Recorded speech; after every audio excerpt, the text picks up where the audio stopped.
Our research is also about trade union attitudes, so I think there are some similarities we will see. Um, we did this research together, David Peetz, Georgina Murray, and me, Werner Nienhueser from Germany. We did 2 online surveys, one in Germany, one in Australia. The research question was, does the use of social media influence uh, union attitudes? And of course, we looked at age differences, and we will see the results. And the outline is very simple, so I can go through it very quickly. I will talk a bit about the background and our research questions, a bit about how we measure trade union attitudes, and David will, I think, dance the results. Then, no, sorry, sorry, just came into my mind. We didn't talk about this. And then the conclusions. Uh, yeah, the background. Um, the research was funded by the Hans-Böckler Stiftung in Germany, Hans-Böckler Foundation. And we did, as I mentioned already, 2 online surveys um, with roughly 1,000 respondents in Germany and 2,200 in Australia. The respondents were drawn from so-called panels, that means databases, and these databases are offered by commercial survey companies.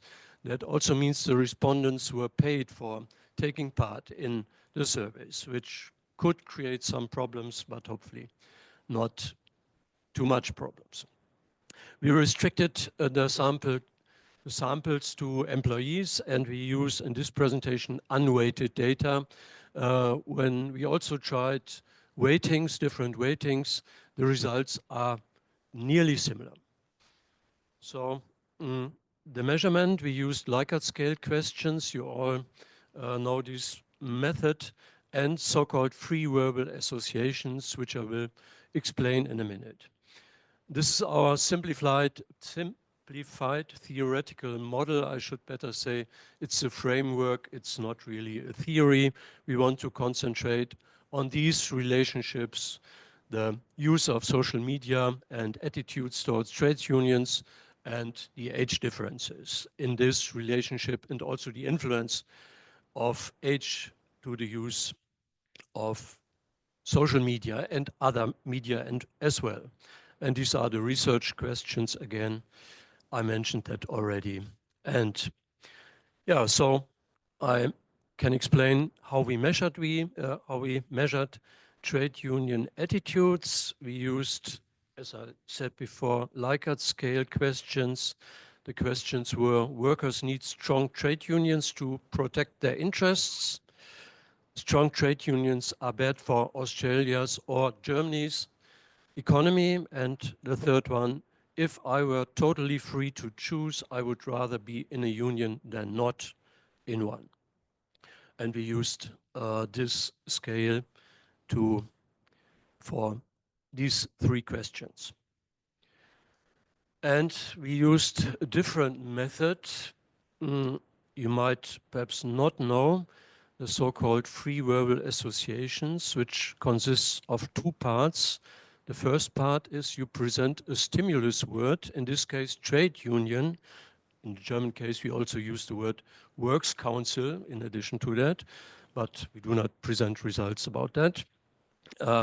And what the respondents saw was this. In the following questions, we would like you to list the first 2 words that come to mind when you think of the phrase listed to the left. And we gave one example to explain this.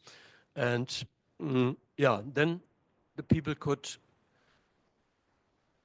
say or write down, in this case, what they think about trade unions. For example, someone would say or write down strike. That could be the first association. The second one could be more influence. And then we ask the question, please rate each of the words, phrases listed in the previous question as positive, negative, or neutral. So To give an example, someone could have said, strike is negative for me and more influence is positive for me. And then we constructed some kind of scale. You could look at the words. We use the scale here only. The scale is constructed like that. We use only the first association and whether there is a positive association, positive evaluation or not. And we also did this the other way around. Is there a negative association or not? So a very simple construction of a variable. And so we come to the results. Thanks very much so far. Thank you, Werner. Very good timekeeping there. Okay, so just a bit of other background. If you had Kurt's chart in front of you and it also included Australia, then the pattern of union density by age would actually look like the top left-hand panel, which was the all-European average. That is, it starts off, union density amongst young workers starts off amongst workers by age. It's a very low for young workers and it increases by age, plateaus around about the 40s and 50s. It dips down a little bit in the 60s and later. So that's just a bit of context, which is a different pattern to what you see in Germany, but similar to the European average. So this is the first lot of results where we're comparing attitudes to unions by age. Won't spend too long on this because basically the results are pretty similar to what Kurt showed. That is, young workers, those we define as being under 30, are slightly more positive in their attitudes to unions. So the first two groups of answers here, well, the second one is a disagree, so it's coded so that a high score is better for unions. They're basically about attitudes to unions. The third one is, I think, what Kurt would call the probability to unionize, which is what we call the propensity to unionize. If I were totally free to choose, I'd rather be in a union than not be in one.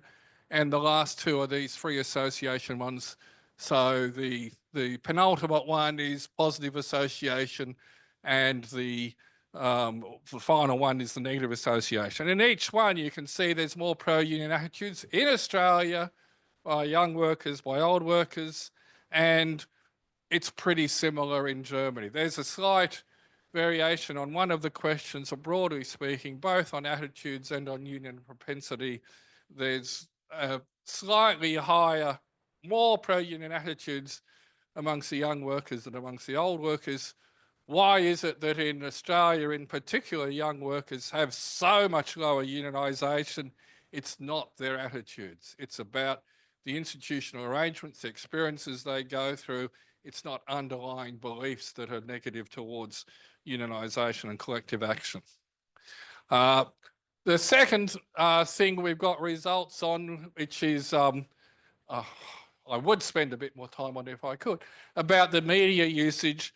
And in here you've got basically on the first, second columns, it's traditional usage, reading or watching political news on a newspaper, blah, blah, blah, or an online equivalent. The second one is similar sort of thing, but now we're looking at online only sources. The third one is talking with your acquaintances or friends. The fourth one, reading or watching. But basically the last two are about social networks. The penultimate one is about for political news, and the last one is generally. And what you see is that the generally speaking, the people who make heavy use of social media are actually, well, in Australia there's quite a lot of it, and it tends to be that the under 30s are making a little bit less use of the traditional media than older people. They're making a lot more use of social media. In Germany, it's a broadly similar pattern. But the more interesting stuff is really about the effects that it has on political and social attitudes. And so here we've got in the dark blue row across the top and the light blue one beneath it, more sort of the conventional media. The bottom two are your social media, and the middle one, the green one, is about talking with friends or acquaintances.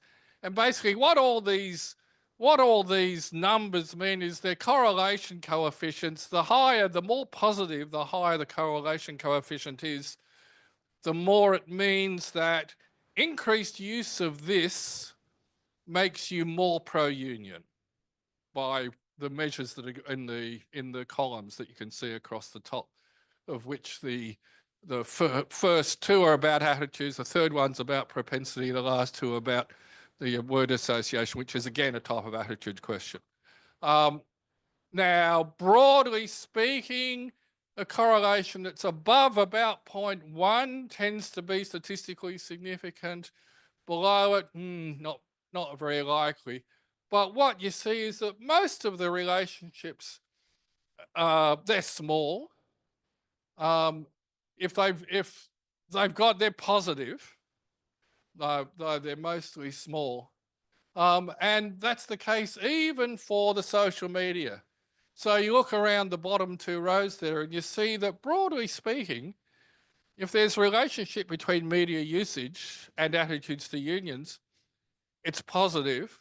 And that's even the case for social media. So the key thing here is really the idea that young people don't like unions because they're reading all this stuff on social media that says terrible things about unions, just like it says terrible things about the world of COVID or whatever. Well, no, that's not really what's happening in attitudes to unions.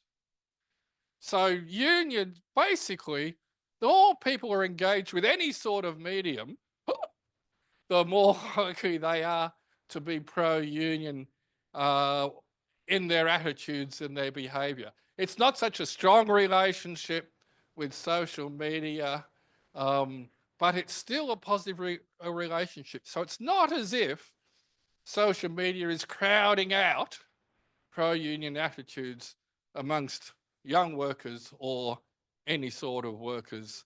It's a tool that can be used positively by unions. Bottom line, given that Dr. Campbell is eyeing me and telling me to shut up. So I'll finish there.